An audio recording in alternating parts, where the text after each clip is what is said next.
Namaste and welcome to this exciting episode of Sattology, debunking mythology. Sat means truth, logos means a study or science, Sattology means science of truth or study of truth. Opposite of that is mythology, which means science or study of fake lie imagination. If you understood how much money the Western governments and the private foundations spend on building the Western history, you will be shocked. It's almost like 17 to 18 billion dollars a year. That's the budget. On top of it, you have Indian Americans and other people who are from major civilizations. Indian government is the least one. Indian business professionals are the least funding the history studies of their own in the West. The second highest is Chinese, of up to $4 billion a year, sponsored in American campuses. And you know how much Indians sponsor total? $6 billion. And most of it is not in their own research. Most of that money goes into other researches, which benefit everybody else. So I wish that one of the Indian or Hindu background people sponsor more of the Vedic or research topics on Mahabharata and Ramayana. So I have very, very special guest, my good brother, researcher, and Rishi Muni, and all kinds of titles you can give to him because he lives what he talks. And so without delay, let us welcome Shri Nilesh Nilkant Oak. Namaskar, Aditya ji. Yes. I added brother today. Yes. So Nilesh ji, one question I have is, I was just speaking on the statistics here.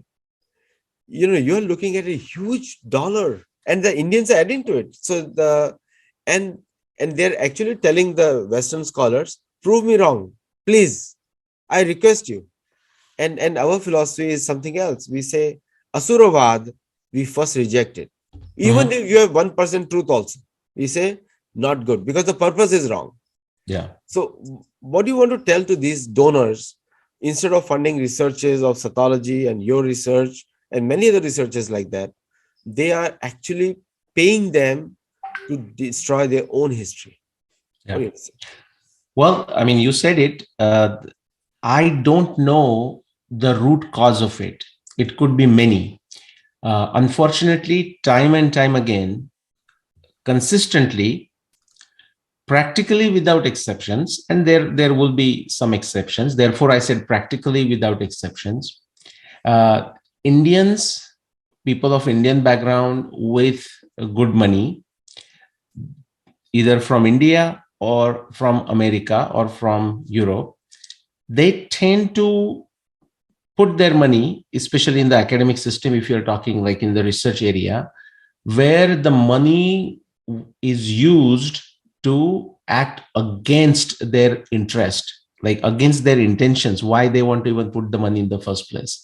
For example, this whole idea of creating chairs in universities, Hindu chair, or so many people are busy creating chairs for a specific literature in specific languages of India. And this becomes a siphoning mechanism for the anti-India interest to look into the literature, look into the text of that particular Indian language or Indian languages in general, or of course Sanskrit. And then it gets used, manipulated, psychoanalyzed in the whole Freudian fashion, with Wendy Donnier and that whole school and her students. It's a mess. So it is for Indian entrepreneurs or Indian donors to wake up. I'll tell you one instance, Aditya ji. Not that long ago, I was the 3 or 4 Indian gentlemen requested a call with me, and I had a Zoom call with them. That's why again I'll mention that when many people want to just talk to me, they think like if 2 people have a phone and if they feel like talking to me, then I should be available to them. Unfortunately, with all that is going on, all the different things I'm working on, it's not possible. So therefore, people have to state what exactly is their purpose, what is their contribution, what is their qualification, what is their idea, do they have the resources? In this particular case, that was the case. Okay. And again, these are very respectable people in a North American context of Indian origin. And so we had a call. And just as a preamble, they mentioned that how they had attempted to create a chair in one of the universities of North America, and the actual whole endeavor did not go through. And now they were thinking to use that money or reuse that money in a different fashion, which was a great thing, by the way. And so they were saying, well, you know how our Indians are. Many Indians opposed this creation of a chair, which is what they were working on. And I told them, just right up front, and this is what we talk about, Satyena labhyas tapasa yeshatma, be truthful. I mean, you can be articulate, Ruttam Vachmi, Satyam Vachmi, that is understandable. There is a way of telling the truth. But you also, depending on circumstances, you have to be blunt. In this case, I wanted to be upfront and open and make it clear to them. When they said, well, there were, as you know, Nileshji, there were people who were opposing this. And I said, I'm aware of this effort that people were making to create a chair. I did not know exactly who were making those efforts, such as themselves. But I told them that don't be surprised if you find my name among that list members who were opposing creation of such a chair. And Raju Malhotraji has talked a lot about it. The reason having a Hindu chair sounds good, right? But if it is going to be funded by the money where the person is thinking he's doing some dharmic, or he or she is doing some dharmic kritya, and it gets used exactly in a dharmic fashion, anti-dharmic fashion, then it's a tragedy. And apparently we are creating tragedies after tragedies. So we have to be very careful where we put our money. So one of the biggest casualties of truth is that the people's character don't improve. Like if you do not tell the truth or see the context in which you represent facts, the people's it is the biggest the Vedic culture and the scriptures are the biggest gift to the human society. But if they're broken up because somebody is trying to establish their identity, so they want to destroy somebody else's identity, and then the academic bullies, not even we need to call them academic bullies, they like to destroy every other thought process which actually doesn't conform to them. Yeah. And we fall into their trap to get few dollars, and then we start parroting what they say, and this is the rise of the entire mythology we see in India. So how can we stop this?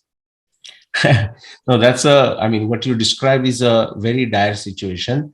I would not claim that I know how to stop it. Of course, we can take small steps in our own capacity, such as, for example, the very discussion that we started today is part of educating the folks, parts of educating the folks who, by luck, by favor, have money to give it to these institutions, or to some foundations who collect money. So it is a message to those foundations. It is also a message to the donors who donate to that foundation, that think where your money is going. Okay. For example, don't give the money to Red Cross. Why? It's a well-known, there are many other organizations which do equally shabby job. But if you are giving $1, there is not more than 10 cents. Even the 1 cent, you be lucky if it goes to the person for whom you are actually giving the dollar. Now, this is not, I just used Red Cross as an example. This is not just to point Red Cross alone. There are many others. My point is everyone has to do, see, for example, take again, simple solution, I say, start reading Bhagavad Gita, 17th chapter, right? The yajna, dana, tapa, anna, everything is of a three kinds. So just because you are doing a dana, giving a dana, and you think therefore your papa will be, removed and something, don't be in that foolish notion. You have to give and you have to give with clarity, you have to give with intelligence, you have to give with knowledge who you are giving it to. Therefore, there is a dana also in the mode of goodness, mode of passion, mode of ignorance, the crude translation of sattva, raja, tama. So that's these. I mean, I don't have a big answer, and I don't think there is one single action that we do and it solves the problem. In fact, it is Aditya J is going to be series of actions by every one of us that will change this landscape. And it is changing. I mean, it is making differences. That's why you see the likes of Audrey Trushke and these people. I mean, why they are making this noise? Because, as far as they were just ripping off rich Hindus and using their money against Hinduism. Okay. And that particular sources are being disturbed by the kind of discussions that we hold and the kind of activism that finally the Hindutva is in works. That's why they don't like the word Hindutva for the same reason. Hindutva is a Hinduism in action. Back to you, Aditya Ji. Thank you so much. I think we can start the presentation. All right. And removing doubts. And I think good point is we just lead into that part 3. Yes. Yeah. So thank you for keeping track of it. Just I'll begin with a quick summary of it. So last time where we stopped is we looked at the importance of Arundhati Vasishtha observation for determining the date of Mahabharat. Unless you tackle Arundhati Vasishtha observation, the dating of Mahabharata cannot begin. It just cannot begin. And that is now becoming clear to any enthusiast of Mahabharata. And therefore, it's already happening for last 10 years since I published my first book, 2011. When did the Mahabharat war happen? The Mystery of Arundhati. But expect that to be continued because many shops are closing, okay? Or many people fear that the shops are closing. And we have to accelerate this closing of the shops. Now, I need to be very clear. When I say closing of the shops, I'm not talking about having a good discussion, having a robust criticism. No, I'm not talking about that. We need that. We need multiple claims. Actually, we need to look at, any enthusiast of Mahabharata needs to read multiple claims, okay, multiple claims in Mahabharata for the dating of Mahabharata to appreciate 5561 BC, to appreciate what Arundhati observation of Vyasadeva is doing, how it is helping the dating of Mahabharata.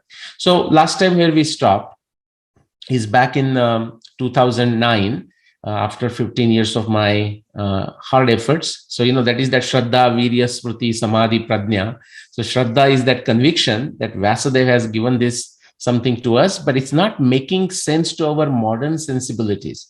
I don't mean modern emotional sensibilities, modern understanding, So when we are looking modern understanding of astronomy, we look at this in the sky, and Vasishtha, no matter which way you think about it, from the latitude perspective, from the longitude perspective, from right ascension, declination perspective, diurnal motion, yearly motion, proper motion, no matter which way you look at it, in our times, it's the Vasishtha who is walking ahead of Arundhati.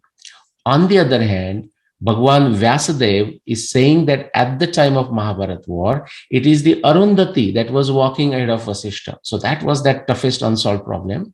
Finally, when I solved it in 2009, what it said, and that's the revolution. So when you solve a tough problem, toughest problem, it gives you something magical. And this is magical. This is magic, guys. If you don't understand magic, then there is not better magic out there.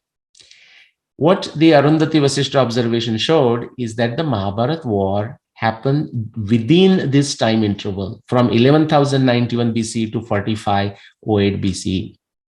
And then 10 years after my first, demystification of Arundhati, this is what I mean by robust criticism. Okay, every attempt by somebody else to validate somebody's claim, like in this case, my claim of Arundhati Vasishta, the attempt made by Siddhartha Shabraji 10 years after my demystification of Arundhati in 2019, we said, well, is this true? Let me check. And he went through the hard effort. Again, he would have to have used a Shraddha, Virya, Smriti, Samadhi, Pratya. Without that, you cannot do it. When people don't have this, or they choose not to use it, they take this beautiful observation and create all kinds of nonsensical comments. Like one individual says, this is the observation of the past, meaning past with respect to Mahabharata. Aditya, this is a very interesting story. Now, why does this individual says that his claim is this observation is not at the time of Mahabharat war, but before Mahabharat war?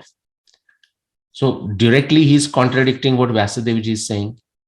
But what is his basis? And he will say, well, the tense there, the tense that is the tense in the sense, the grammatical tense, Yachaisha Visuta Rajas Trailokya Sadhu Sammata Arundhati Tayapesha Vasishta Prushtata Kruta. The tense that is used, the grammatical tense, is a past tense. Yes, it is a past tense. It is a past tense of a different kind, For example, I'll give you an example. Say, I visit your place, okay, on the West Coast on Monday. And the next day you're talking to someone and somebody says, hey, I heard that Nilesh is in town.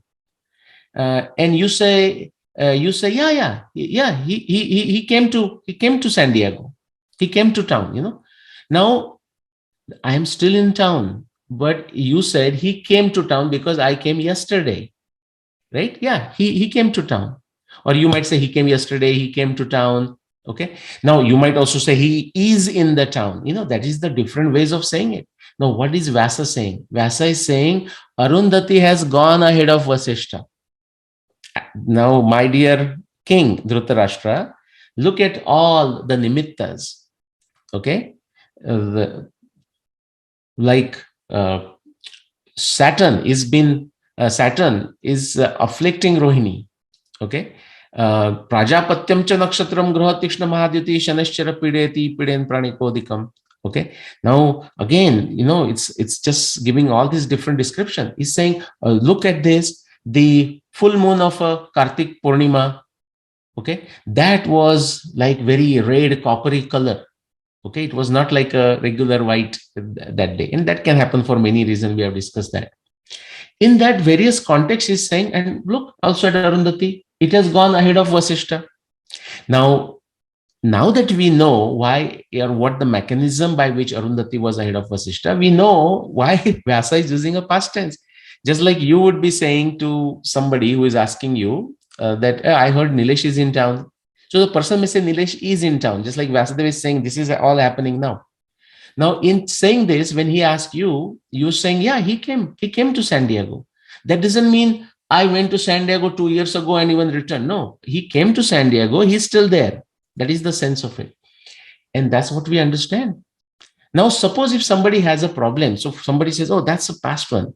Interestingly, this individual did not bother to do anything about Arundhati Vasishta observation before my research, after my research. Even today, he doesn't use Arundhati Vasishta observation in determining the year of Mahabharat war, because he has a year which is long after the epoch of Arundhati. But he has to point fingers at Arundhati. Why? Because Arundhati Vasishta instantaneously, in a beautiful scientific, logical, Nyaya Darshana fashion, destroys any claim for the year of Mahabharat war that happens after 4636 BC. But back to Chabraji, what Chabraji did is when he looked at this data, revisit, that must happen. Every attempt to test somebody's conclusion is actually, in a way, you are trying to validate it. But you validate meaning what? You want to test it. And the outcome could be that, yes, it's valid or it is not valid. So what did Chabraji found? He said it is valid. However, with the modern recent data, the data that is more refined, more precise, astronomy data coming from Hubble telescope, that is more recent, like 10 years, recent by 10 years, 2019 versus say 2009. That data showed him that actual the interval of epoch of Arundhati is even more precise, more shorter, more compact, from 10,248 BC to 4636 BC. That is where we stop. Now, this is the beauty of a scientific theory. Nyaya Darshana will talk about it. Nyaya Darshana at, this is very important. Nyaya Darshana says it beautifully in a Paramarth, in a Swarthanuman, but now Pararthanuman. How would, when you are explaining to someone, or even when you are testing it yourself, you just like you take one discipline at a time. Why? Because your theory, the statement of your theory is going to be for that discipline. So, for example, when I'm looking at the astronomy evidence of the Mahabharata text, which is 300 plus, what is my theory? My theory is all astronomy evidence of Mahabharata text is actual, factual, visual observations of the sky of Mahabharata times. As soon as I define this theory, it decides the in scope and out of scope for the evidence. Even from Mahabharata text, we are only looking at Mahabharata text. We decided, right? That's the rule number one, rule of the game. Guys, if you are trying to look for dating of Mahabharata, begin with Mahabharata. First, stick to Mahabharata. If you want to visit Niagara Falls, you have to start somewhere in North America. There is no point looking for a Niagara Fall in Africa or India or somewhere, some other place. If you want to climb Mount Everest, don't go to Africa. Okay. Now, once you climb Mount Everest or some mountain, I mean, if you want to climb Kilimanjaro, yeah, go to Africa. Now, once you don't go to Himalayas. Once you climb Kilimanjaro, you get the kick out of it. You say, okay, now I want to do other mountains. Yeah, you can go to Himalayas, you can come to Rockies and so on and so forth.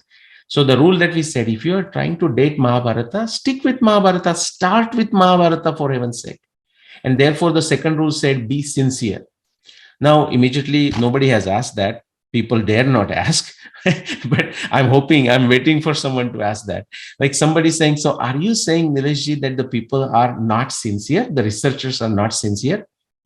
Now, if I say, yes, they are not sincere, that would be a very generic statement. But frankly, I would say 99% of Mahabharata researchers are either ignorant of the methods of science, the methods of logical reasoning, how the inferences are drawn. Many of them are into this problem of raga, dvesha, moha, arthantara bhavat. अर्थ में उनका अंतर आ जाता है. What is the actual meaning versus the meaning that they draw? Arthantar bhavat. जो उनका, the interpretation, there is a gap between this. Why? Because of raga, dvesha, moha.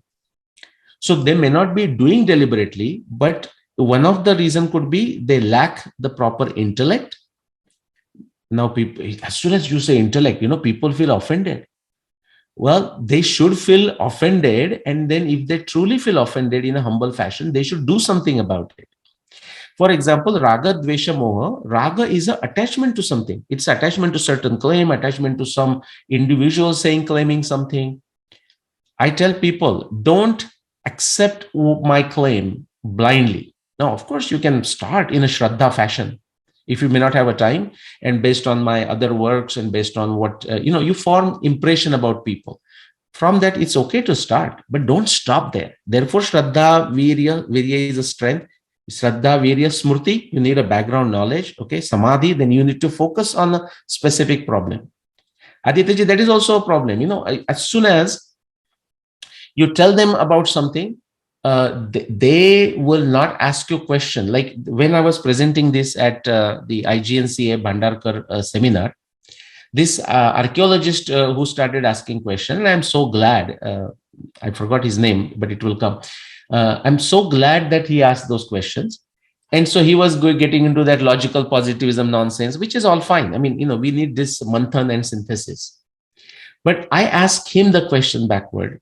I said, all right. So I answered all of his questions. Finally, he was he was so frustrated, foaming and frothing at the mouth, that he said some comment, and I was presenting through Zoom. So, it's like my ability to even hear what he's saying is limited. But he was foaming and frothing at the mouth, and he actually walked away from the room. Okay, that's what he did. But before that, I answered his questions, but I also asked him a question.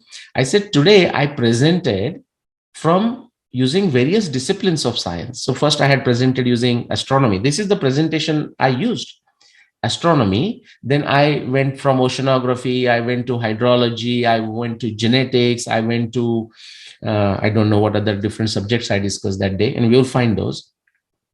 I said, do you have any questions, any objections, any confusion about what I presented? And he didn't say direct answer. He dared not give a direct answer. But the fact that he did not respond tells us that he has nothing, that he's not capable of doubting anything here. I mean, or for critiquing anything here. So he changed the goalpost. Now, even at that goalpost, I just destroyed that guy's argument. And then finally, he's foaming and frothing at the mouth and simply walked away. Okay. Now, why people foam and froth at the mouth? Why they foam and froth at Arundhati Vasishta observation? Why they foam and froth at the simple theory? The simple theory. For example, some people will say, why even call this a theory? If there are Vyasadeva is writing astronomy observations, making many astronomy observations in the Mahabharata, aren't these observations of the sky? What else it could be? The reason we need to write the theory is because an ordinary person may think, come on, use the common sense. And yes, they are right. But common sense is not that common. That's the cliche. Do you know there is a theory? This is a theory of, there are a few folks, Professor Mohan Gupta from Ujjain, and then late Professor Narahari Achar. When Professor Narahari Achar could not explain the astronomy evidence of the Mahabharata text, astronomy evidence, specifically planetary evidence. We are talking of Guru, Shani, Mangal, Buddha, Shukra, Chandra, Surya. When he could not explain the planetary evidence for these planets as given in the Mahabharata text by Vyasadeva, do you know what he said? As a planets, like for 3067, these 27 plus different descriptions, none, not even a single description can be shown. Now there is one. For example, and I'll tell you why when I said not even a single one. I'll come to that in a minute, maybe next time when we talk about planetary evidence. But why I'm saying it's important to state the theory. Because common man will think, it's already people know, like, okay, if it's a Vyasadeva is talking of astronomy evidence, it's like, it has to be visual. No, don't assume anything, guys. And, that's fair. Actually, in science, you don't have to do that. But why state the theory? Because, as I said, Professor Mohan Gupta and Professor Narahari Achar, and now Dr. Manish Panditji continues with that bogus claim, is that they said the planets that Vyasadeva is referring to, okay, Shani, Bruhaspati, meaning Jupiter, Angarak, Lohitanga, that is Mars, Buddha, Bhrugu Suno, Dhara Putro, Shashi Jaina. Okay, these are the different names for, again, Buddha, Shukra, and Mars. Guru, I just said this, right? Multiple times this comes. These are all not planets. That's what Professor Mohan Gupta is saying. That's what late Professor Narahari Achar is saying. That's what Dr. Manish Panditji is saying. These are not planets, guys. Which world do you live in? These are not planets. These are comets. Now, in scientific theory, what we say is, if somebody says something, somebody says a different statement like this of a theory that, hey guys, these are not planets, but these are comets. If we understand science, we don't start objecting to that. However ridiculous that sounds. It is ridiculous, by the way, but in science, we don't object to that. We said, okay, thank you very much. I'm so excited to hear this theory. Now tell me, so if these are all comets, what is Vyasadeva saying about these comets? Okay, now start looking at the evidence. Prajapatyam cha nakshatra grahat tikshna mahadyati Shaneshchara pidayati pidayan pranikodikam. And they're saying Shaneshchara is not the Shani planet, but it is some comet. All right, my dear friend. So now show me Saturn near Prajapatya Nakshatra, which is Nakshatra Rohini. Of course, they have to agree that it is the Nakshatra Rohini. Fortunately, in this case, that small part they agree. But where is the comet near Nakshatra Rohini? They have nothing to show. संवत्सरस्थायिनंचो ग्रहो प्रज्वलितो उभो विशाखयो समीपस्थो Brihaspati शनैश्चरो. Vasudev is saying at the time of Mahabharat war, okay, two planets, Brihaspati, Shanaishcharo, okay, for up to a year-long period, for a long time, Samvatsara is a long period of time, usually 1 year, right? They are there in the vicinity of Nakshatra Vishakha. Again, our dear Professor Mohan Gupta or late Professor Narari HR or Dr. Manish Panditji, they are saying these are comets. All right, we accept your theory for a minute, as a hypothetical thing. That is what the Pararthanuman is. Like you have a Pratidnya. What is their Pratidnya? That these are not planets, these are not Graha, but these are actually comets. These are Dhumaketus. Fine, we accept your Pratidnya. Now prove it. What is your Hetu? Their Hetu is this, that they are not planets, but they are comets. Okay, reasoning, they are saying they are not planets, they are comets. Accepted. Now give us the Drishtanta. So they will give a Drishtanta. Now show us. So now Prajapatyam cha nakshatra graha tikshna mahadyuti shanishchara pideti piden pranikodikam. Show a comet named Shanishchara. But of course, we cannot have a label to that planet in the sky. So we say, okay, for a minute, as a first approximation, we will accept if you show some comet that is visible, or even if it's not visible, in what context, I mean, how did Vyasa saw it or whatever, near Nakshatra Rohini in 3067, there is no comet to be shown near Nakshatra Rohini. Then they are saying the two comets named Brihaspati and Shanishchara are in the vicinity of a Nakshatra Vishakha for a year. Okay. Now show us these two comets near Nakshatra Vishakha. They have nothing to show. It's 18th day of the war. Bhrugu Suno Dhara Putro Shashi Jain Samanvita Charamam Panduputrana Purasta Sarva Bhugujam. Bhrugu Suno Dhara Putro Shashi Jain Buddha Mars and Shukra. I'm going in the backward direction. Right? Bhrugu Suno is a Shukra, Dhara Putro is a Mars, and Shashi Jain is a Buddha. They all are close to each other on the 18th day of the war. Again, the theory of Professor Mohan Gupta or theory of late Professor Narari HR, or since Dr. Manish Pandit is blindly accepting everything Narari HR is saying and saying that these are comets, these are not planets. Where are these three planets on the 18th day of the war? Sorry, three comets on the 18 days of the war. Nothing is there. Therefore, statement of a theory is very important, and it's a job of a Mahabharat enthusiast to demand the statement of a theory. The statement of the theory should be such that it should be objectively testable. Now, to be fair to Professor Mohan Gupta or to be fair to late Professor Narari HR or even Dr. Manish Panditji, I would say if they state this theory that these are not graha, these are not planets, but these are comets, this is a very good statement of a theory. Remember, be careful with me. Very good statement of a theory because it is testable. It is empirically testable because they have said all these names are no longer planets, they are comets. So it's testable. Now, many people don't understand, bhai, to testable hai, scientific theory. Yeah, it is scientific, it is testable. Now, actually, when you go to validate it, you find it's a disaster. Not even a single instance can be validated. Therefore, that theory is falsified.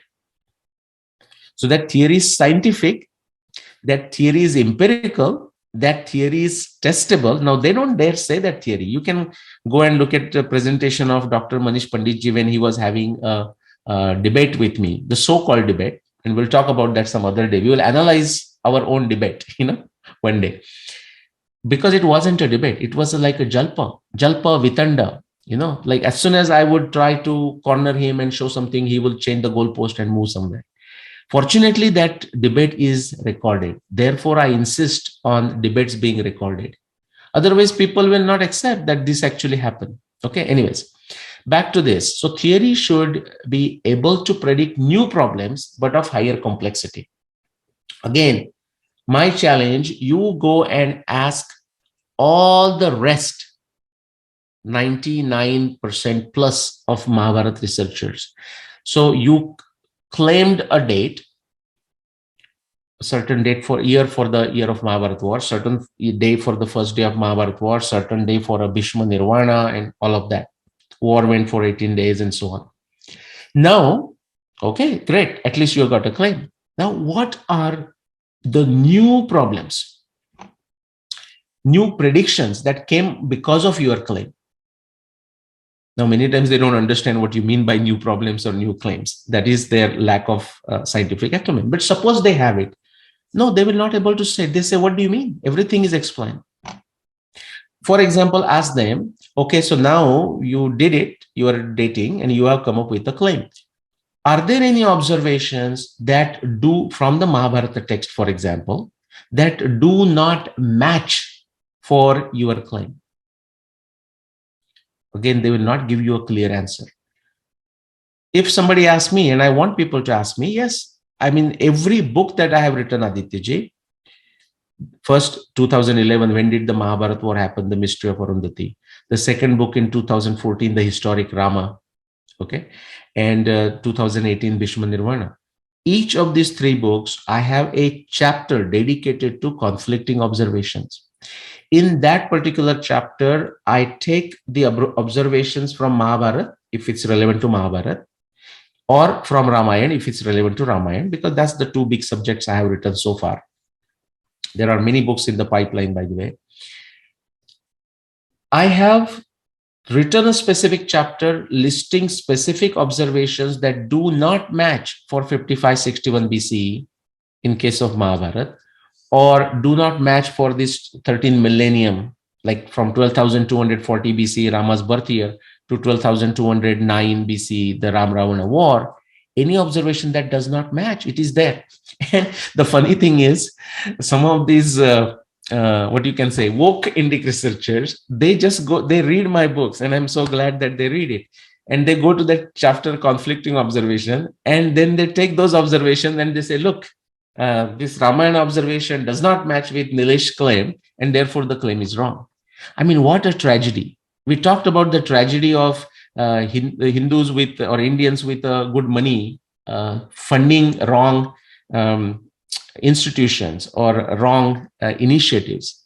Here we have a tragedy of people holding some certificates from good sounding institutions, whether in India or here, and doing utter nonsense, utter chaos. Okay, but let's get with this subject. And by the way, this is the subject.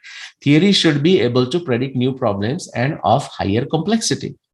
So now, remember what I said from Arundhati Vasishta? Arundhati Vasishta only gave me one epoch. It said with a confidence, and I'm combining my findings with the findings of Siddhartha Chabraji, because what he did, and I'm thankful to him, are more precise, more accurate, more compact. Okay, therefore I'm using that because that's correct now, And if we get additional data, we are always open. If some new data comes up, we would test it again. Okay, so what this is saying simply, Arundhati Vasishta is saying Mahabharat war happened sometime between this interval. It's not possible after 4636 BC. It's not possible before 10,248 BC. Now, what is the next problem? So are we done? No, we still haven't found the year of Mahabharat war.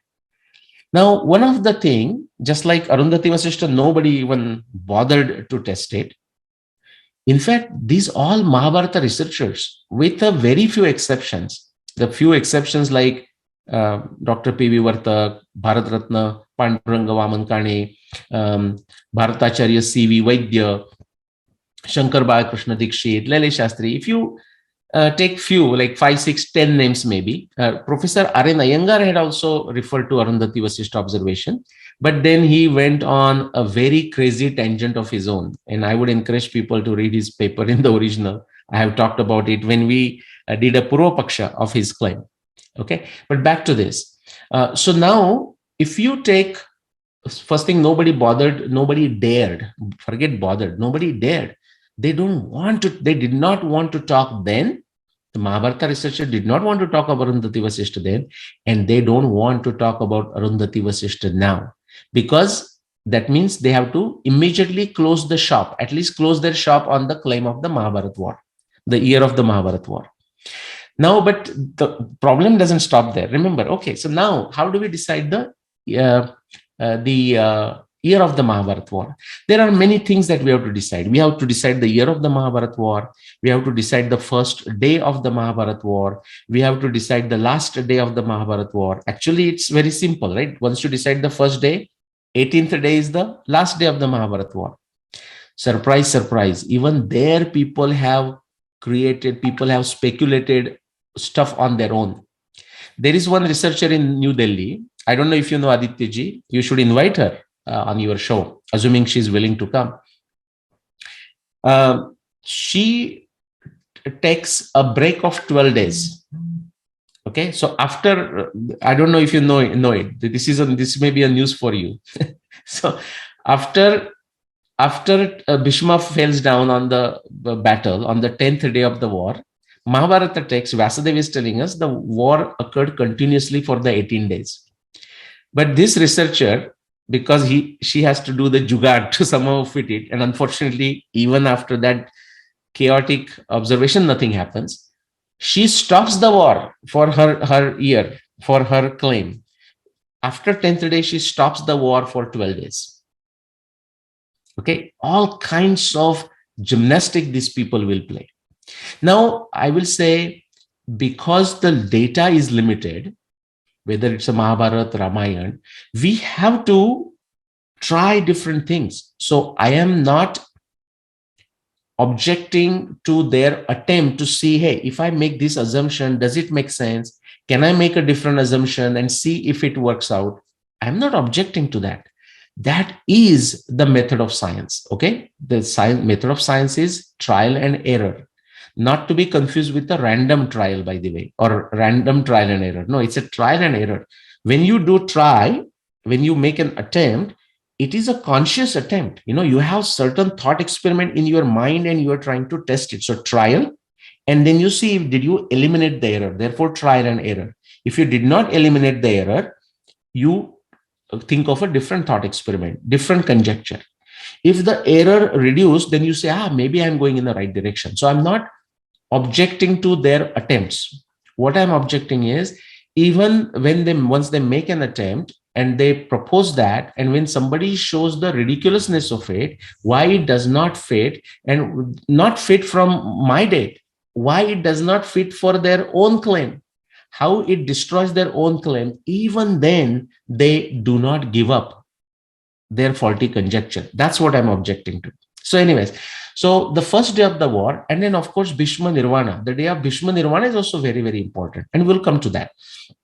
But today, let's just do the first day of the war. It's that important. Why is that important? Again, remember, we are in this business. What we are calling this series is removing the doubts, Samshaya Nivaran.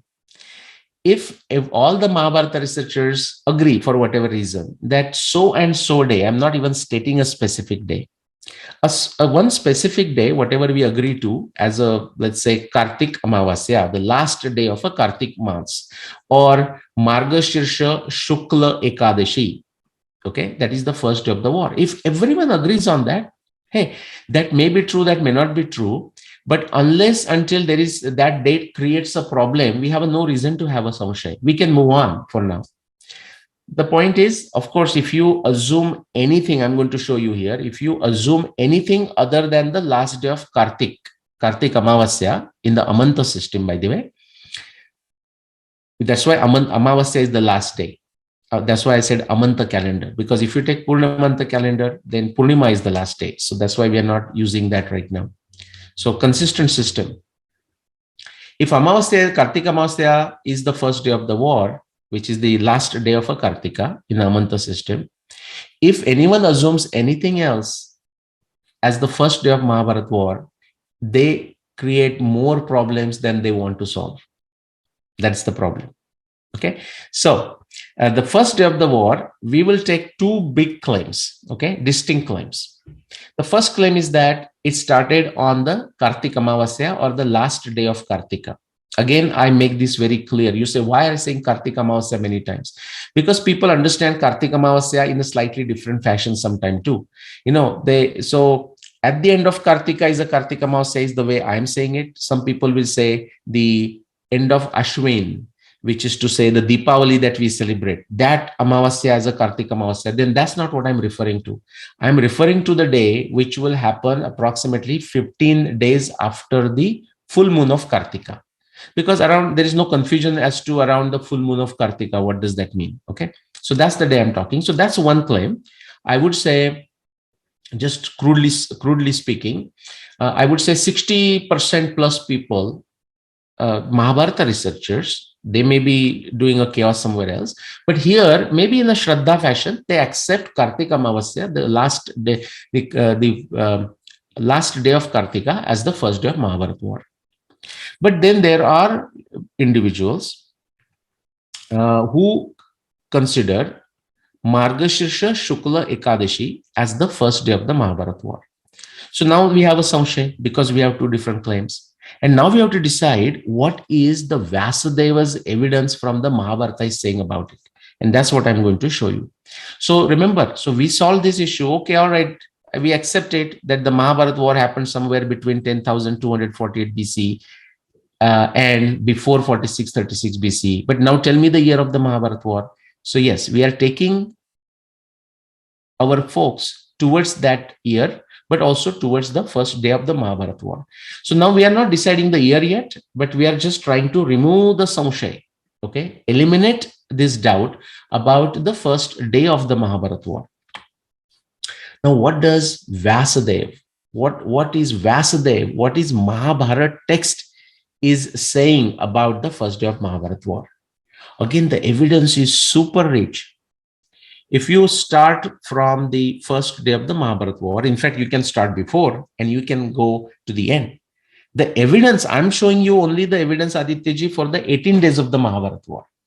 But the evidence for it begins in the Udyoga Parva. Okay. So, for example, when Krishna leaves on a peace mission, right from there, we can start getting specific astronomy observations.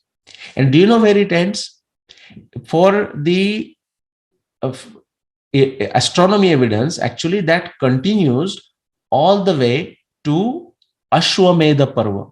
So if you start with the Udyoga Parva, then Bhishma Parva, Drona Parva, Karna Parva, Shalya Parva, Sauptika Parva, Stri Parva, Shanti Parva, Anushasana Parva, and then there is a Ashwamedha Parva. Out of 18 Parvas of Mahabharata, the middle sections are the big ones. Like those who know, Bhishma Parva is a big one. Udyog Parva is small relatively, but still relatively big. Then Drona Parva is huge. Good portion of the war takes place there. Shalya Parva, Karna Parva, Shanti Parva is huge. Anushasan Parva is huge. Okay. So these all middle 10 Parvas, you can say, out of the total 18. And the last few are very, very small.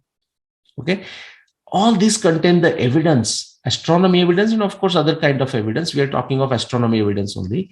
That has a evidence, that has a implication for the first day of the Mahabharata war. So I'm saying the evidence comes from even beyond the 18 days. Just for managing the time, I'm showing you the evidence for the 18 days of the Mahabharata war. What does that evidence shows? First thing, it's a super rich evidence. You would have to turn your neck through the 90 degrees, twist your neck to read the numbers.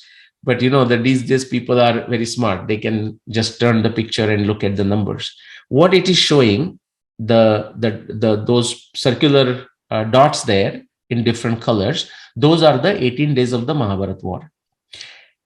For each day, when a specific reference comes that helps you understand and determine the first day of the Mahabharata war, the lunar month of the Mahabharata war, the lunar paksha of the Mahabharata war, that those references, those numbers from the Mahabharata text are given here. So for example, if it says, this is for the benefit of the audience, when it says 6.17.3, it means Parva 6, which is a Bhishma Parva, 17 is a 17th chapter, and shloka number 3. That's what it means. That's how the evidence is. Now I'm going to give you a summary of that evidence. What does the evidence says? Now remember how the beautiful evidence is, okay? Vasudev is noting down everything. That's what he's telling Dhritarashtra. He says, "Don't worry. I know you are scared." Dhritarashtra was still feeling that his side is going to win. Vasudeva knows better, of course. He says, "But don't worry. Think of this as a Kala Mahima. Kala destroys everything. But I will document this event, okay, about the Kuru dynasty, so that the Kuru dynasty is known to posterity. So it is the Krupa of Vasudev. Because of that, we know a glorious history, beautiful history, scary history in some ways, right? Very, what you call say,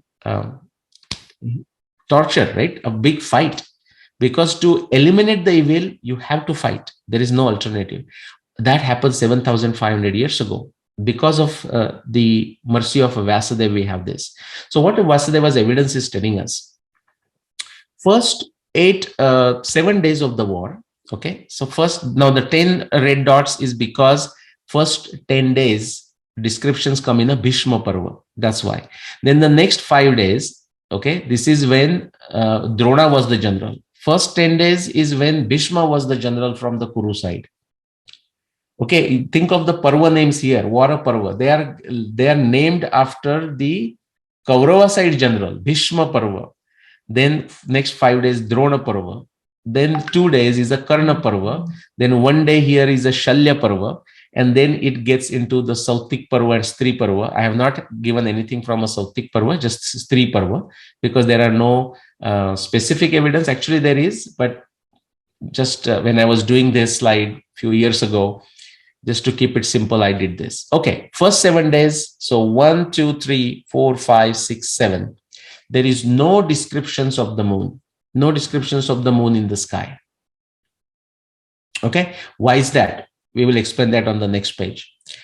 Then from the 8th day, so 1, 2, 3, 4, 5, 6, 7, no descriptions of the moon, absence of moon descriptions. This is just a directional clue, guys. I'm going to give you specific clues. Then 8, 9, 10, okay, 11, and 8, 9, 10, 11. There are moon descriptions. Okay, there are moon descriptions, their comparison with the warriors, with Duryodhana and Duryodhana's brother surrounding him, and so on and so forth. But there are just generic moon descriptions. On the 10th day, I should add, so this is like a 8, 9, 10. 10th day, Adityaji, there is a very clear description. Okay, Ashwathama saying this, by the way, very clear description of a moon rising with its pointed ends facing downwards. Moon rising with its pointed ends facing downwards. And those people who have even a very basic knowledge of astronomy know that refers to the Shukla Paksha. Okay, Shukla Paksha or Shuddha Paksha, whichever way the term you use. The first half from Amavasya to Purnima time frame. So the 10th day of the war is a day of a Shukla Paksha. Just this one reference will tell you that the Mahabharat war cannot begin on Margashirsha Shukla Ekadashi. Because if it begins on Ekadashi, now Dr. Manish Pandit ji had to even, he cannot stick with what Dr. Narari HR, or even before Narari HR, the original claimant, late Dr. K.S. Raghavan, he put it on the Margashirsha Shukla Ekadashi. Manish Pandit was forced to move it to try to do another jugad with the Balarama observation. We are going to talk about that some other time. So that one observation simply shows Margashirsha Shukla Ekadashi cannot be the first day of war. Why? Because you start the first day war from Ekadashi, then Dwadashi, Trayadashi, Chaturdashi, Purnima. In 4 days, you have got a full moon. And now you get into the second half, the Vadya Paksha, okay, or Krishna Paksha. And so now you are going 5-6 days into that, and you will not have a moon rising with its pointed ends facing downward. They will be upward in the Vadya Paksha. So that's one reference there. We don't have to depend on this one reference. Okay, so let me go further. So 8, 9, 10, 11, there are moon description. As I said, there is a very specific moon description on the 10th day, rising of a moon with pointed ends downwards, very clearly stating it is the Shukla Paksha even on the 10th day of the war. Okay, let's go further. Some beautiful stuff happens beginning with the 12th day. And actually, depending on whether you are looking at the Gita Press edition versus, because see, over time, there are some variations that have taken place. Okay. So Gita Press versus Critical Edition, or some Chitra Shala edition, or another Parimal Prakashan, depending on which one you look at, you might see some Patha Ved. Those are known as a Patha Ved. They don't change the bigger meaning of it, but sometimes the words are here and there. If you go for that, even from the 10th day, you will find the full moon descriptions, but I'm skipping that just to keep it again simple. So beginning with the 12th day, so that's the 12th day here, 12, 13, 14, 15, 16, 17, and 18. And this is actually a day after the Mahabharata war, 19th day. But through 12th day, 12 through 19 days, Mahabharata text of Vyasadeva has flooded the descriptions of the 12 through 18 days, and actually the 19th day, with many full moon descriptions. Full moon, full moon, full moon. These are all references that you are saying. They talk about the bright moon, the beautiful moon, the moon that removed all the darkness. It felt like a day. Those are the kind of descriptions that you get on the 14th day. Full moon descriptions. Why? You started here on the Amavasya, then Pratipada, Dvitiya, Tritiya, Chaturthi, Panchami, Shashti, Saptami, Ashtami. By the time you are coming to the 12th day, it's a Ekadashi day, okay? And 75% plus moon is illuminated. By the time you go to the 12th and 13th and 14th, 15th, 16 days, it's a fully illuminated by 15th and 16th day from the first day of the Mahabharata war. It's a full moon time. Why is this important? It's important for 2-3 things. I'm going to show you here. Okay, Kali Yuga we might do another time, or we might do Kali Yuga and we will stop. But before that, this is how visually, if you want to look at it, Vyasadeva has described the moon descriptions through the 18 days of the war. What I mean by that is, for the first 7 days, Vyasadeva has simply not discussed a moon.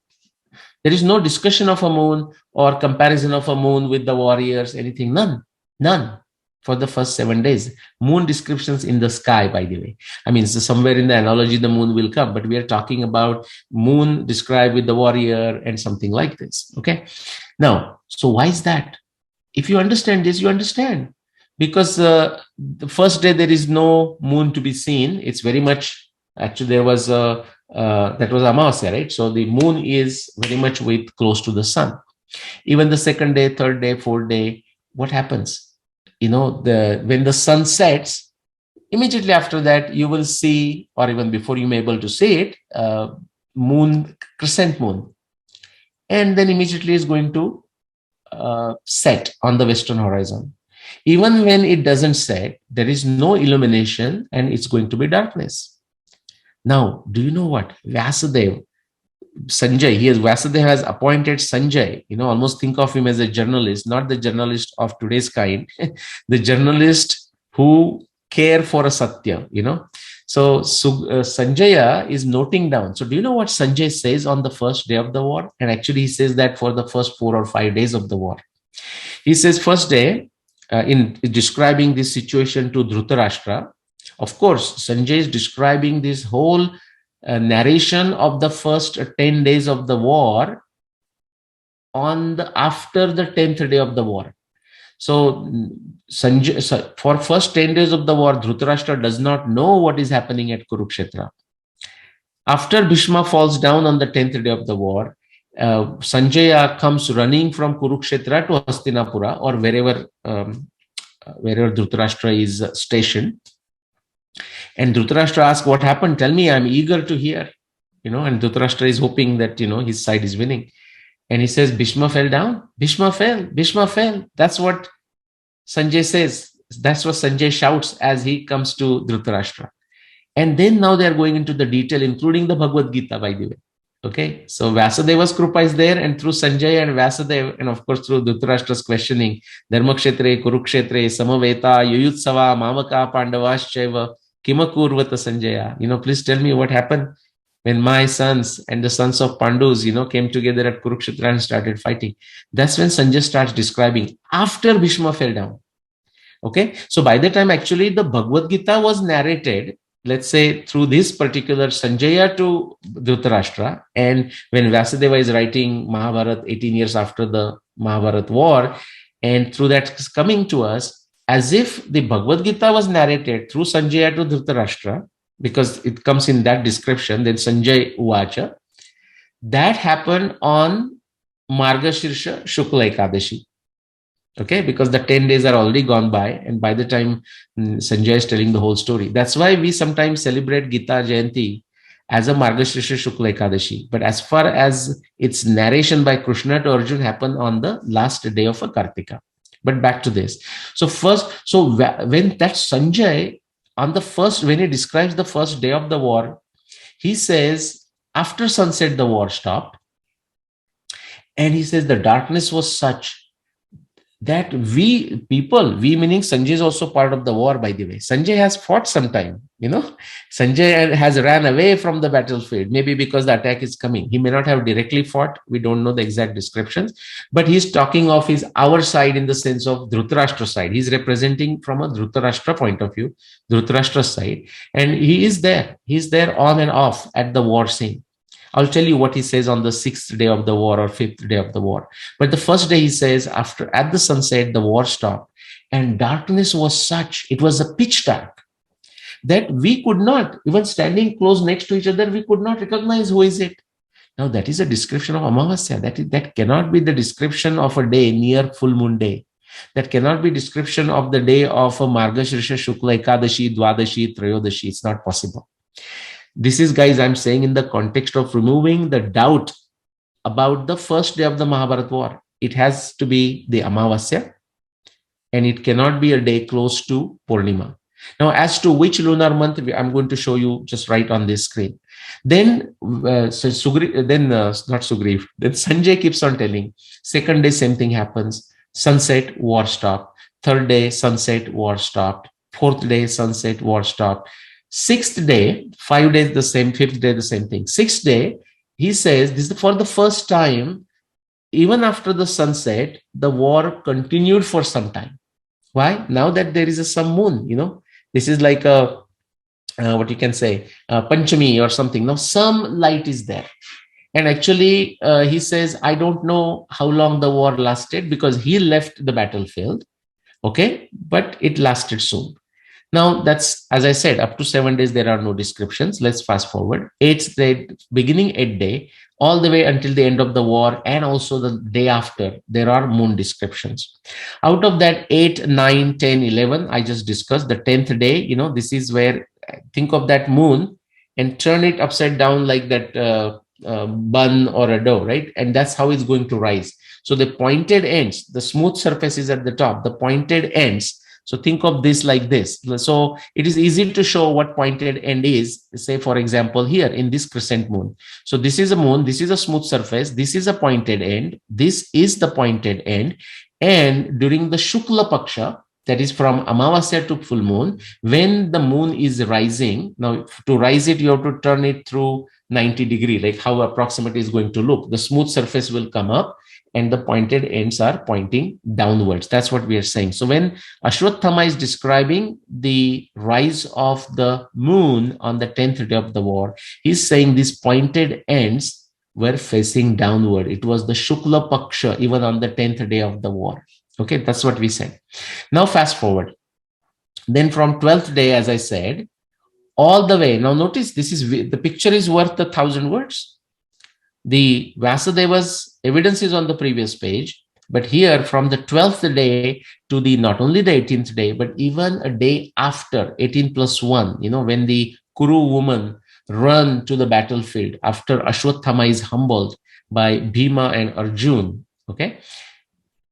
All these days, Vasudeva is describing the moon as a full moon. Now just look at the pictures, guys. It's so simple. A 6-year-old child can understand why Vasudev is describing the moon of the Mahabharata war time, beginning with 12 days, all the way to the 18th day and a day after the Mahabharata war, as a full moon or full moon like moon. Look at this moon. And again, I'm showing you this, but those people, even me, someone like me who observes the sky every single chance I have, every night practically I observe the sky. And that's my habit. Whenever I can, if the sky is clear, yeah, I have done this in many of the American cities, even like place like Detroit, which has got so much light pollution. But when I used to go on a business at night, if we're just outside Detroit, I will try to observe the planets. Toronto is heavily light polluted, but we'll go outside and we will observe this and so on. Anyways, so now you understand why Vasudev is describing the moon through 12 through the 19 days of the war as a full moon, full moon, full moon, full moon, full moon, full moon. Okay. So we understand the war began on Amavasya and then it continued for the 18 days from that day. Now, how do we know that it was the Kartik Amavasya? It was the end of a Kartik. Very beautiful. Do you know what Vasudev does? So yes, he has talked about when the war stopped, the kind of darkness that was there after the day ended. In fact, 14th night, the Jayadratha, after Jayadratha was killed, the war continued, the fighting continued through the whole night, almost until the morning of 15th. Now, do you know why? Look at this, guys. It's the full moon night. Okay, the war continued. Do you know something else? The 17th night, now what is 17th day night? The Karna has fallen. Okay, the Karna has fallen at the end of the day 17th. The Kaurava army is very depressed. It's like a last resort, like a harakiri. This is, what is it? They are so frustrated, down, and Duryodhana is trying to cheer them up. They said, what, this is like almost, it's a done deal. We know which way it is going. But as a Kshatriya dharma, we have to fight. Okay. So they are actually on that 17th night. Now the Shalya is a military general from a Kaurava side, and Shalya gets killed by the noon of the 18th day. But that 17th night, Pandava army goes to the camps. I mean, they now have a general idea, what's going to happen. But the Kaurava army is so frustrated, so depressed, they choose not to go back to their camps. Okay, they just stay on the battlefield through the night of the 17th. That's what Vasudev is telling us. Again, what's the logic? Of course, they can stay through the darkness too, but it's a day very close to the full moon. There is sufficient light, just first few hours after sunset, and the moon is going to come shining very bright, lot of illumination. That's how they have stayed through. And you see this full moon description through 18 and 19. But what is it that tells us that it is the end of a Kartika Amavasya? Now, guys, why I'm spending time? 60% plus of Mahabharata researchers agree that the end of Kartik Amavasya is the first day of Mahabharata war. But the point is, again, I am saying, when we go for a research like this, in a Shraddha fashion, we can take something that some Acharya has said, something has been said, but in a Nyaya Darshana fashion, in order to eliminate the doubt, not just your doubt, not just Swarthanuman, you may be convinced, but how do you remove the doubts of other people? Okay, as a dharmic activity, Pararthanuman, we have to do this research to show with clarity and remove the doubts, because there are some people out of their ignorance or the raga dvesha moho, because of some attachment or detestation, hate for somebody else or other claims, or just a pure lack of intellect, stupidity, that is moho or muda, they are hanging on to some other dates as the first day of Mahabharata war. It is their choice. One of the foundational principle of Sanatana is a freedom of thought, vichar swatantriya. So they have the freedom to, if they want to believe in something else which does not agree with the Mahabharata text, which is not what Vasudeva is saying, it is their choice. We respect that in a healthy fashion. But to remove the doubt from the masses, this is required. Now, what Vasudeva is also telling us is that when he describes the full moon of the 12th day, he's saying that full moon, so actually he's, I think, comparing King Nala. Nila, sorry, or somebody else, maybe Nila or Bhagadatta, fighting with Arjuna or whoever, and he's saying the umbrella on his head looked like the full moon near Nakshatra Kritika.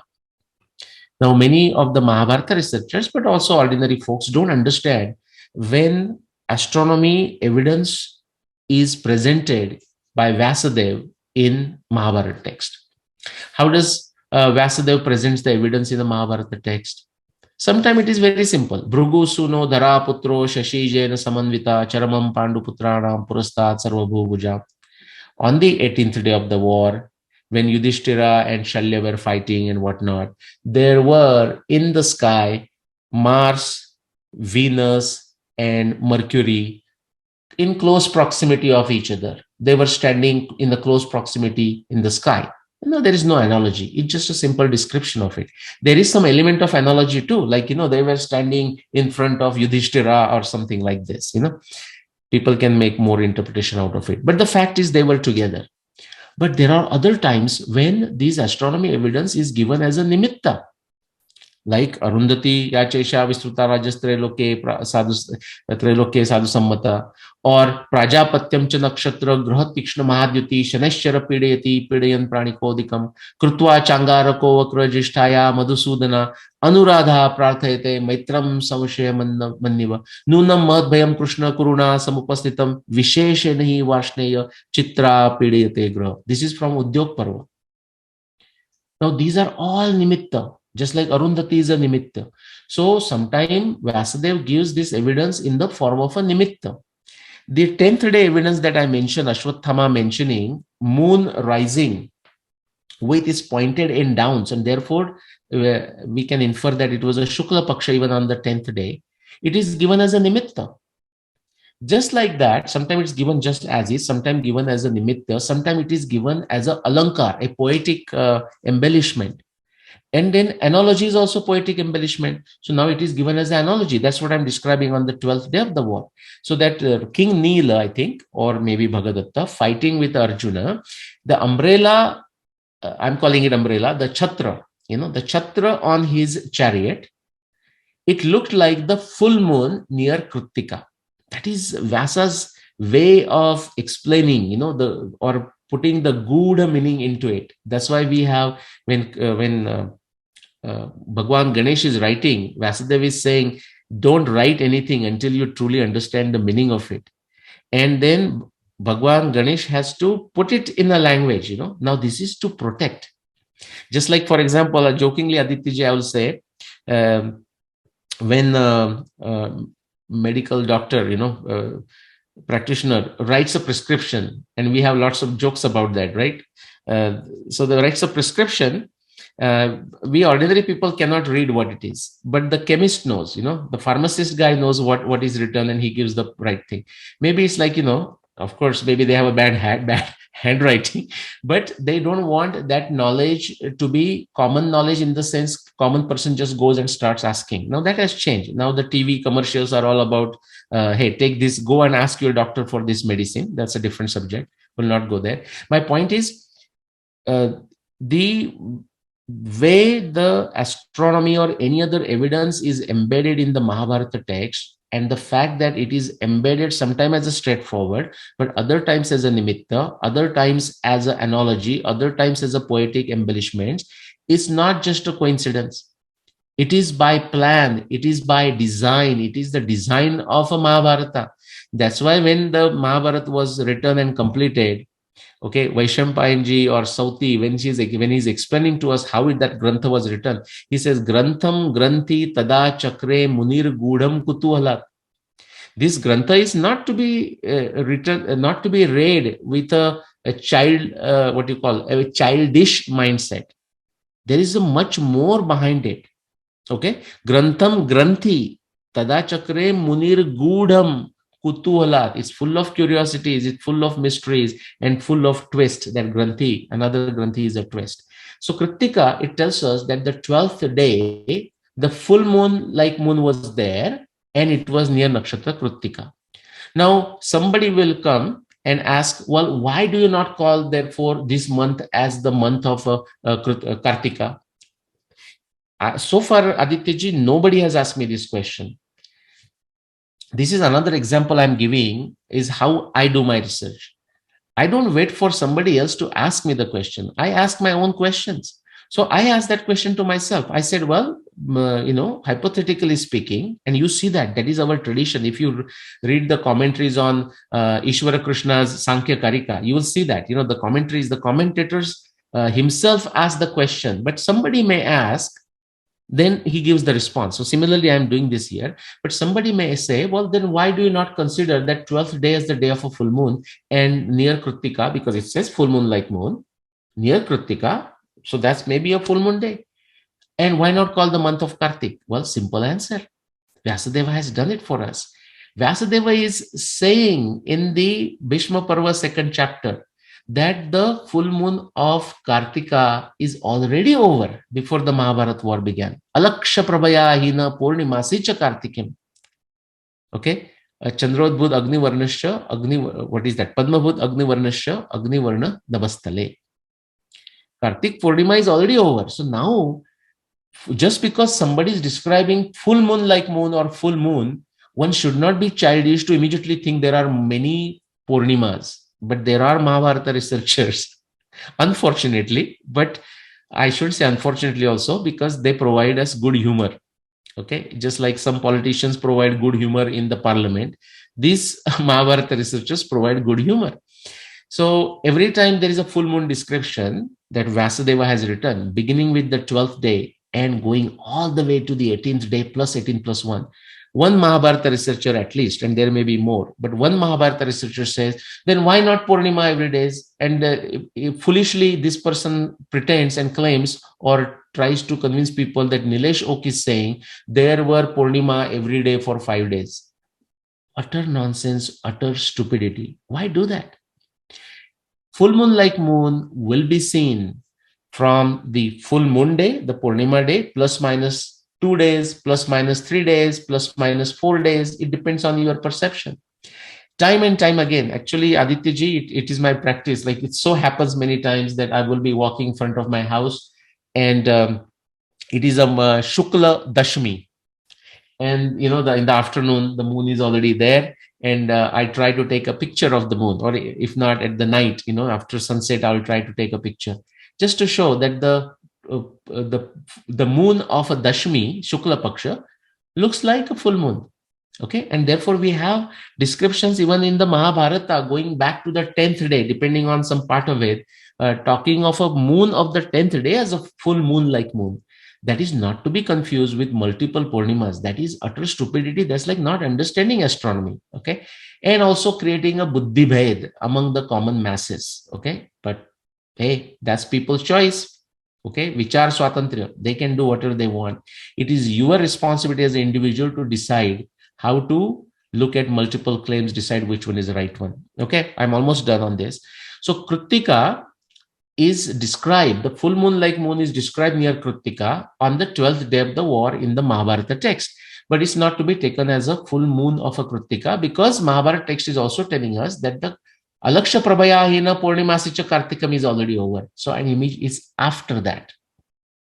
Okay. Now, immediately after that, therefore, we don't have to accept Margashirsha. In fact, we can go look through it. So Kartika full moon. Then, of course, the next day, Nakshatra approximately is going to be what? Rohini, Kritika, then it will be Rohini. Then next day will be what? Approximately, I'm saying. Again, Mrugashirsha.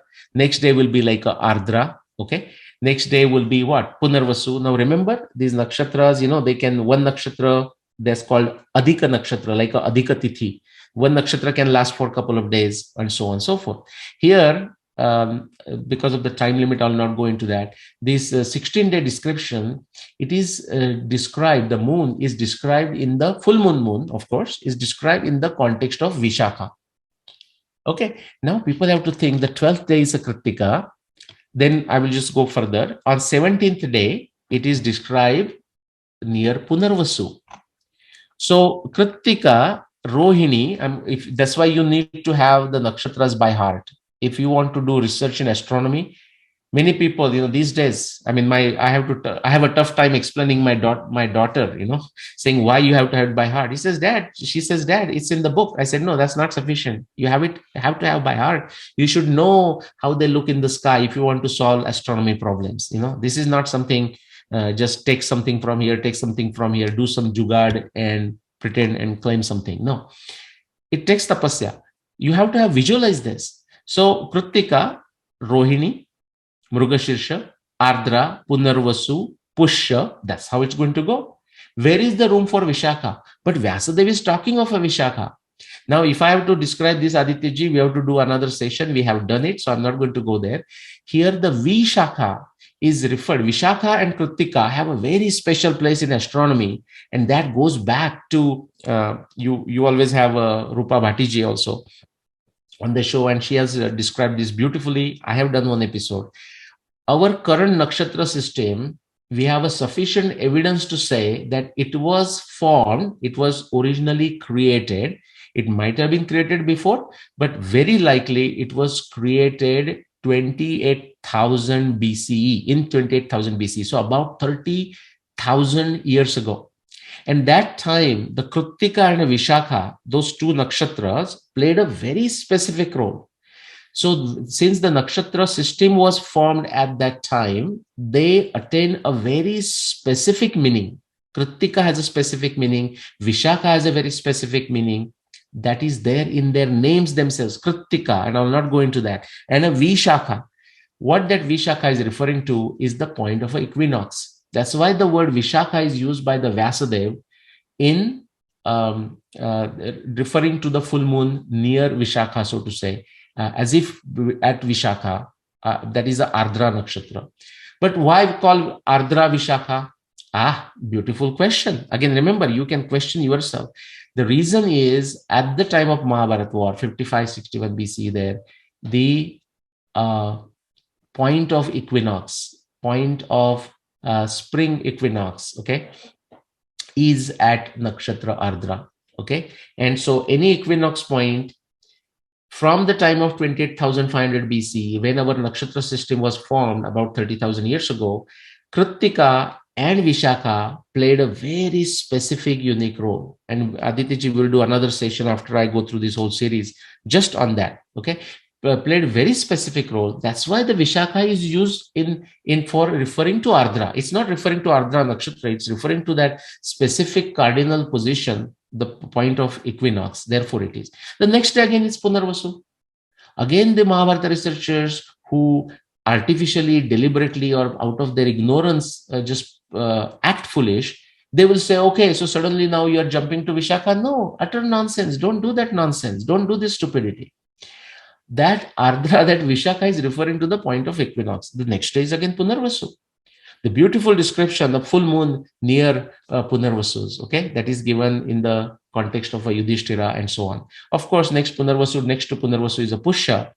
And because we already went over time, I'll stop here. Next time, Adityaji, we will begin with Kali Yuga, the beginning of a Kali Yuga, its connection with Mahabharat and its connection with the last day of the Mahabharat.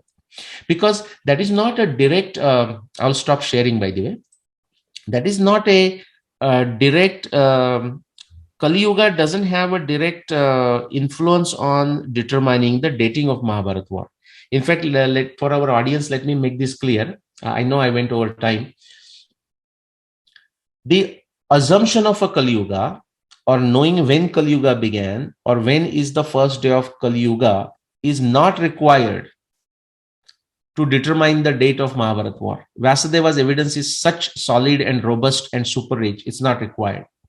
However, in order to decide when Kali Yuga began and what is the first day of Kali Yuga, the dating of the Mahabharata war, and even knowing the first day of the Mahabharata war, and therefore also the 18th day of the Mahabharata war, is very much required to decide when Kali Yuga began and in which year Kali Yuga began. So that's what we will do next time.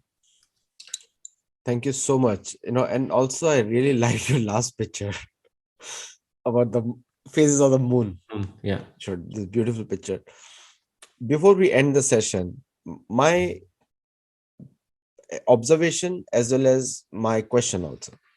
See, you correctly mentioned that there are many, more than enough references in Mahabharata for actual dates of beginning of Kali Yuga. Hmm. Just on the basis of Parikshit's birth also. Yes. Parikshit's birth is another great way to look at it. And also the recording of Yudhishthir's birth, Yudhishthir's ascension to the throne, Hmm. on which day he Hmm. became the king after the Mahabharat war. Hmm. Where Vyasdev refers to him as, actually Narad Muni refers to him as Samrat for the first time. Hmm. He says, "You are the Samrat," because Hmm. there are seven Samrats happened, five Samrats, of which Hmm. Yudhishthir is considered the greatest Hmm. of all of them. Hmm.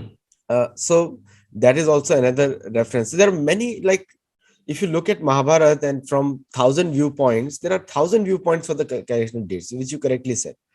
So my question to you is, why people go wrong? Ah, well, again, just like say, suppose if you have to discuss Arundhati Vasishta, right? Say reference. Many times what happened, because I demystified it in our times, people think Nilesh Oak's Arundhati Vasishta. भाई Nilesh okay का अरुंधति वशिष्ठ नहीं है, you know, I am just an instrument. It is a Vyasadeva has written Arundhati Vasishta. So when you try to run away from Arundhati Vasishta, you are run away from the Vyasadeva's mercy. You are running away from Vyasadeva's evidence. So similarly, what is your question? Sorry, I was So trying to why do answer. people go wrong? Why do people go wrong? Again, when I'm going to give an answer, what Nyaya Darshana says, I'm simply an instrument who is repeating it. He says, Tat Trairashyam Pravartana Lakshana Dosha. Huh? So you're saying, why go wrong? So first thing, if somebody doesn't do it, there are some researchers, by the way. You said you are you are criticizing Nilesh's claim. You know, what is your claim? People ask them, and they say, oh, I don't have a claim. I'm just simply showing Nilesh is wrong. Okay. Now that is not acceptable to any Darshan Shastra. It is not acceptable to modern science also, because modern science is not also about proving something absolute. Okay. It is determining a better theory. So I'm still answering your question, by the way, in case you think I'm digressing. It's deciding better theory. So in order to decide better theory, it is done always in the context of a comparison between the two claims. So you have to have your claim. Okay, you cannot just say other person is wrong. Modern science just totally throws away such nonsense. Okay, now Nyaya Darshana speaking, similar thing, but to answer your question, Nyaya Darshana says Pravartana Lakshana Dosha. You are going to see somebody is going wrong only when they are doing some activity, which is to say only when they claim something. Yes. If they don't claim their own date, you don't even know that they are right or wrong. Okay, now to answer your question, why do they go wrong? So Pravartana Lakshana Dosha, that is one sutra of Nyaya Darshan. Another sutra, now remember the word dosha is a common thing. Tat Trairashyam Raga Dvesha Moha Arthantara Bhavat. Now you might say, I'm quoting the same thing. Well, because that same thing does the job. Okay, it's the same medicine that is like curing, that is capable of curing all these disease of people going wrong, because they are attached. Raga. Okay, raga in the sense of attachment, emotion. They are emotional. They are not samyak. They don't have a samyak jnana. Okay, they are emotional. They don't care for the satya. They care for their own emotion. And they are attached to a specific claim. They are attached to a specific individual. They are attached to a specific agenda. That's number one. Second, dvesha. They detest. There are many people who they don't care. Actually, there are people very openly say this. My job is to prove Nilesh wrong. Okay, they detest a specific individual. In this case, Nilesh Oak. They detest a specific claim. There are people, okay, in our Hindu system, considered very respectable. They says, I want to destroy 5561 BC. I don't want to accept 50. They are fearful that 5561 will be accepted. They think it will be accepted. It is accepted. Now they have not accepted, therefore they think will be. So second one is a dvesha, raga dvesha, detest, hate. This comes from Shadripu for one. And the third one, mudha, raga dvesha, moha, arthantara bhavat. And then when, who is this? Vatsyayan is commenting on the Nyaya Darshana. He says, moha is a mudha. Stupidity. See how these people are so clear, clean in saying this. So when I say stupidity, lack of intellect, I'm not trying to put anybody down. I'm simply using the words of Vatsyayan or Bhagwan Gautam Rishi and so on, just to say it. So these are the three reasons: lack of intellect, stupidity, and just quickly last one, that raga and dvesha. Do you know what Gautam Rishi says? He says they also, so there are three as if, right? Raga, dvesha, and muda are the reasons for people going wrong.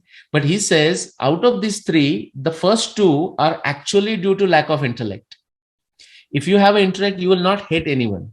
You will hate that person's activities. Certain actions you will hate, So that's why Bhagavad Gita Krishna is saying to Arjuna, when you kill with a samyak bhav. Don't have an enmity towards that person, but he is, or that person is on the wrong side or doing a wrong act or supporting the wrong thing. Therefore, kill that person, but don't have any enmity towards him.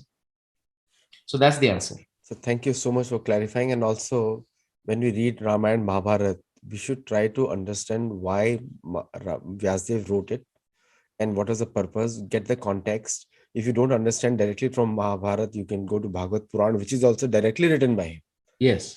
If you don't understand the context, generally the whys are answered in Bhagavad Puran. And if you still do not understand, contact a parampara person in parampara. Madhvacharya, Ramanujacharya, Sankaracharya also.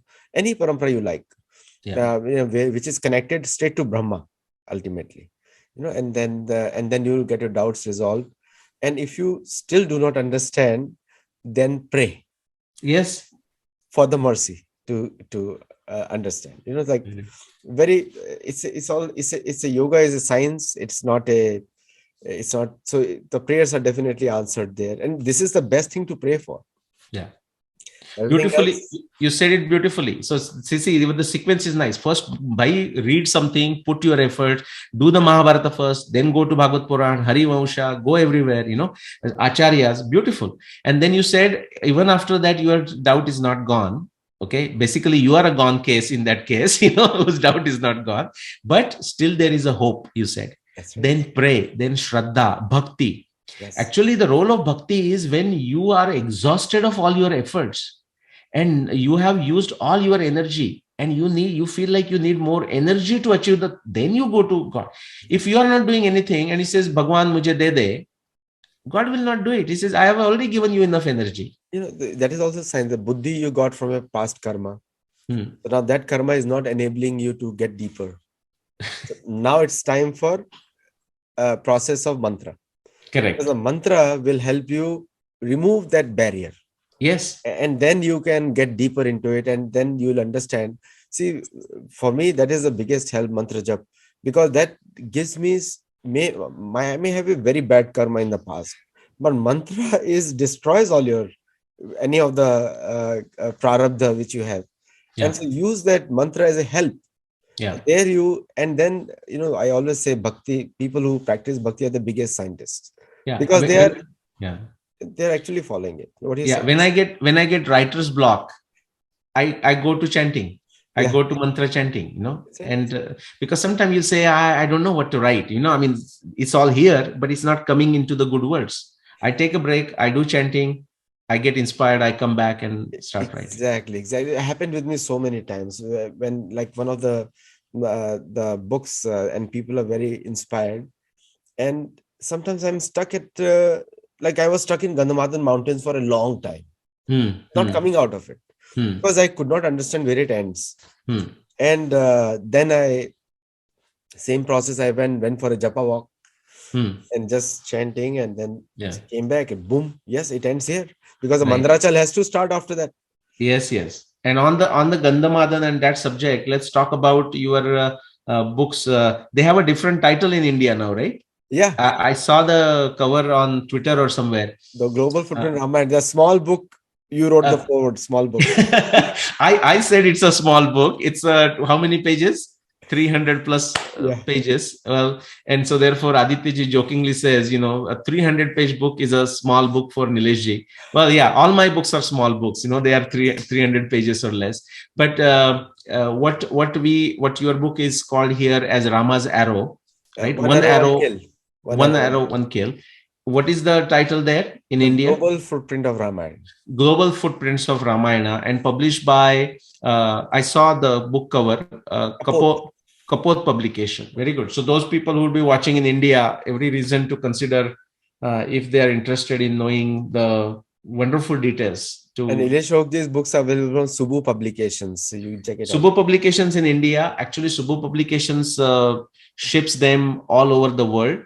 Those people who are outside India, they must keep in mind that if they order from Subu Publications, that they have to keep the shipping cost in mind too. So ask for the shipping cost, because many people, they will sit in America, but they think they want to get the book for 300 rupees or whatever the price is there here. That's just not possible. Then they have to go for Amazon.